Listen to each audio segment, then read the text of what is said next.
Hi friends, welcome to எஸ்மா சமையல். இன்றைக்கி நம்ம வீடியோவில் என்ன பார்க்க போகிறோம்னா, சூப்பரான ஒரு லஞ்ச் பாக்ஸ் ரெசிபி தாங்க பார்க்க போகிறோம். இது செய்யறதுக்கும் ரொம்ப ஈஸியாக இருக்கும், சாப்பிட்றதுக்கும் ரொம்ப டேஸ்டியாக இருக்கும், ஹெல்த்தியும் கூட. அது எப்படி செய்யலான்னு பார்க்கலாம். அதுக்கு முன்னாடி இது வரைக்கும் நீங்கள் நம்ம சேனலை சப்ஸ்கிரைப் பண்ணலைன்னா சப்ஸ்கிரைப் பண்ணி பக்கத்தில் இருக்க பெல் ஐக்கானை கிளிக் கொடுத்து ஆள் கொடுத்துருங்க. அப்போ தான் நாங்கள் போடுற வீடியோஸ் எல்லாம் உங்களுக்கு உடனுக்குடனே நோட்டிஃபிகேஷனாக வரும். வாங்க வீடியோக்குள்ளே போகலாம். பெரிய சைஸ் பூண்டு 2 முழுசாக எடுத்து சின்ன சின்னதாக கட் பண்ணி எடுத்துக்கலாம். 5 கொத்து கருவேப்பிலை, ஒரு கைப்பிடி கொத்தமல்லி தழை, ஒரு சின்ன தக்காளி, ஒரே ஒரு பச்சை மிளகா, வெங்காயம் மீடியம் சைஸில் ஒன்று மட்டும் எடுத்து கட் பண்ணி எடுத்துக்கலாம்.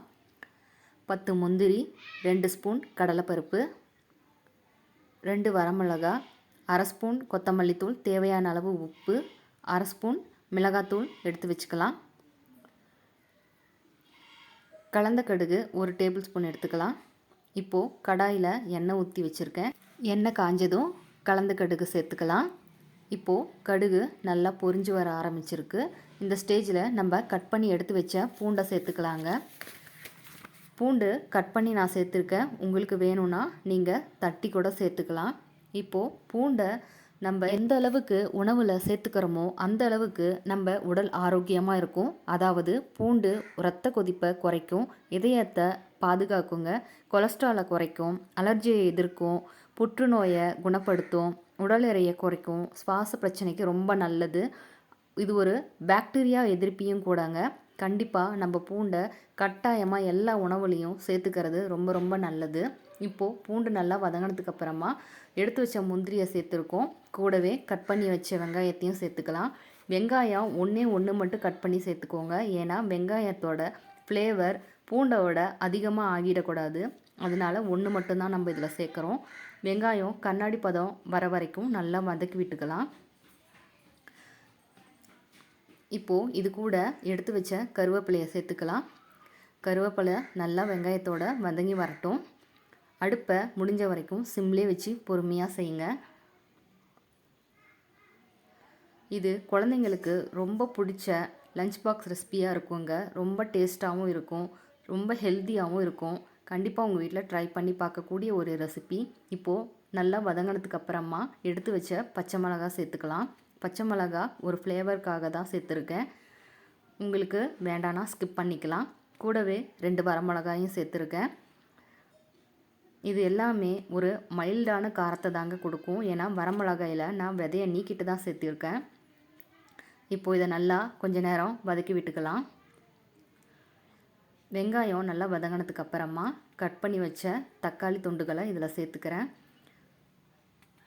தக்காளி உங்களுக்கு வேணும்னா சேர்த்துக்கோங்க, இல்லைன்னா ஸ்கிப் பண்ணிடலாம்.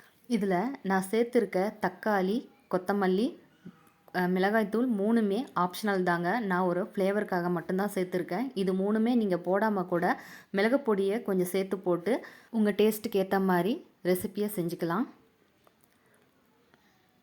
இப்போது தக்காளி நல்லா வதங்கினதுக்கு அப்புறமா நான் எடுத்து வச்ச கொத்தமல்லி தூள், மிளகாத்தூள், தேவையான அளவு உப்பு எல்லாத்தையும் சேர்த்து மிக்ஸ் பண்ணிக்கலாம்.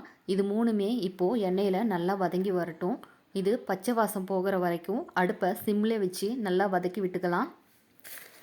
இதில் நம்ம சேர்க்கக்கூடிய மிளகு பார்த்திங்கன்னா பசியின்மை, செரியாமை, ஜலதோஷத்தில் வர இருமல், உடல் சூட்டுனால் வர இருமல், அப்புறம் நம்ம உடம்புல இருக்க நச்சுத்தன்மை நீங்கிறதுக்கும் ரொம்ப உதவியாக இருக்குங்க. கண்டிப்பாக நீங்கள் பூண்டு மிளகு சாதம் உங்கள் வீட்டில் அடிக்கடி செஞ்சு கொடுங்க. அதுவும் இந்த மழை காலத்தில் கண்டிப்பாக செஞ்சு கொடுங்க. ஜலதோஷத்துக்கும் நோய் எதிர்ப்பு சக்திக்கும் ரொம்ப உறுதுணையாக இருக்கும். இப்போது வெங்காயம் நல்லா வதங்கி சுருண்டு வந்ததுக்கப்புறமா நான் வடித்து வச்ச சாதத்தை இதில் சேர்த்துக்கிறேன். இப்போது அடுப்பை நல்லா சிம்லேயே வச்சு சாப்பாடை பொறுமையாக அடியிலேருந்து கிண்டி விட்டுக்கலாம். இப்போது சாப்பாடை நல்லா கிண்டினதுக்கு அப்புறமா பாருங்கள், இந்த மாதிரி நல்ல ஒரு கலவையாக வந்துருச்சு. நல்லா சாப்பாடும் உதிரி உதிரியாக வருது பாருங்கள். இந்தளவுக்கு நம்ம சாப்பாடு உடையாமல் கிளறி கொடுக்கணும். இப்போது இது கூட நான் எடுத்து வச்ச 1½ டேபிள் ஸ்பூன் அளவுக்கான மிளகுத்தூள் இதில் சேர்த்துக்கிறேன். இதையும் நல்லா மிக்ஸ் பண்ணி விடுங்க. மிளகு சாப்பாடோட நல்லா கலக்கிற வரைக்கும் நம்ம மெதுவாக கிண்டி கொடுத்துக்கலாம். இப்போது மிளகு நல்லா கலந்ததுக்கு அப்புறமா கட் பண்ணி வச்ச கொத்தமல்லி தழையை இதில் சேர்த்துக்கலாம். பச்சை கொத்தமல்லி தலையை நம்ம சேர்க்கும்போது நல்ல ஒரு நறுமணம் சூப்பராக இருக்கும். இப்போது இதையும் நல்லா கிண்டி விட்டுக்கலாம். இதெல்லாம் இப்படி நல்லா கிண்டி விட்டதுக்கு அப்புறமா கடைசியாக உங்களுக்கு தேவைப்பட்ட ஒரே ஒரு ஸ்பூன் அளவுக்கு நெய் விட்டு சுட சுட இந்த சாப்பாட்டில் கிண்டும்போது மிளகோடு சேர்ந்து அந்த வாசம் ஒரு தனி சுவையை ஏற்படுத்துங்க. அந்த வாசத்துலேயே குழந்தைங்க ரொம்ப விரும்பி சாப்பிடுவாங்க. நானும் இப்போ ஒரு டேபிள் ஸ்பூன் அளவுக்கு நெய் விட்டு கிண்டியிருக்கேன். பாருங்கள், இப்போ என்னோடய சாப்பாடு சூப்பராக ரெடி ஆகிடுச்சு. இதை பிளேட்டுக்கு மாற்றிக்கலாம். இந்த மாதிரி நீங்கள் செஞ்சு கொடுக்கும்போது உங்கள் குழந்தைங்க ரொம்ப விரும்பி சாப்பிடுவாங்க. இதில் நெய், முந்திரின்னு எல்லாமே அவங்களுக்கு பிடிச்சதாகவே இருக்கும். கண்டிப்பாக உங்கள் வீட்டில் ஒரு தடவை செஞ்சு உங்கள் குழந்தைங்களுக்கு கொடுத்து பாருங்கள். ரொம்ப விரும்பி சாப்பிடுவாங்க. இந்த வீடியோ உங்களுக்கு பிடிச்சிருந்ததுன்னா லைக், ஷேர், சப்ஸ்கிரைப் பண்ணுங்கள். தேங்க்ஸ் ஃபார் வாட்சிங் மை வீடியோ.